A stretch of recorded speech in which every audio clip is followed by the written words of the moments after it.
ಕಿರೀಟ್ ರಾಮ್ ವರ್ಮಾ ಅಂಥೇಳಿ ಪ್ರಿನ್ಸು, ಕೇರಳದಲ್ಲಿ ತಿರುವಾಂಕೂರು ಪ್ರಿನ್ಸು. ಅವರು ಭಾಳ ಆತ್ಮೀಯರಾಗಿರ್ತಾರೆ ನಮ್ಮ ಚಿತ್ರದುರ್ಗ ಸಂಸ್ಥಾನಕ್ಕೆ. ಅವರ ಸಾಮ್ರಾಜ್ಯಕ್ಕೆ ಹೋಗಿ ಒಂದು ಆಶ್ರಯನ ಪಡೀತಾರೆ ದೊಡ್ಡ ಮದ್ಕರ್ ನಾಯಕ್. ಅಲ್ಲಿ ಇನ್ನೊಂದು ಬ್ಯೂಟಿಫುಲ್ ಡೆವಲಪ್ಮೆಂಟ್ ಆಗುತ್ತೆ. ಏನು, ಕೇರಳದಲ್ಲಿ ರಾಜಮಂತನದ ಹೆಣ್ಮಗಳನ್ನು ಮದುವೆ ಆಗ್ತಾರೆ ಯಾರು, ದೊಡ್ಡ ಮದ್ಕರ್ ನಾಯಕರು.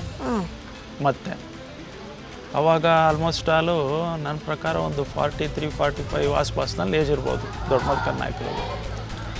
ಆಮೇಲೆ ಅಲ್ಲಿ ತಿರುವಾಂಕೂರಲ್ಲಿದ್ದಾಗೂ ಕೂಡ ಟಿಪ್ಪು ಇಲ್ಲ, ದೊಡ್ಡ ಮದ್ಕರ್ ನಾಯಕರನ್ನ ನಮಗೆ ಒಪ್ಪಿಸ್ಬೇಕು, ಇಲ್ಲಪ್ಪ ಅಂದರೆ ನಿಮ್ಮ ಮೇಲೆ ಯುದ್ಧ ಮಾಡ್ತೇನೆ. ಈ ಬೆಳವಣಿಗೆಗಳು.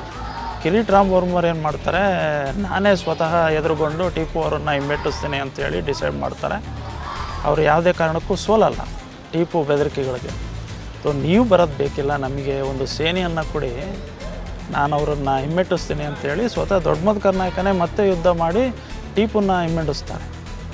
ಇವಕ್ಕೂ ರೆಕಾರ್ಡ್ಸ್ ಇದ್ದಾವೆ. ಭಾಳ ಒಂದು ರೀತಿ ವಂಡರ್ಫುಲ್ ಥಿಂಗ್ಸ್. ಈ ವಿಚಾರಗಳು ಯಾರಿಗೂ ಗೊತ್ತಿಲ್ಲ.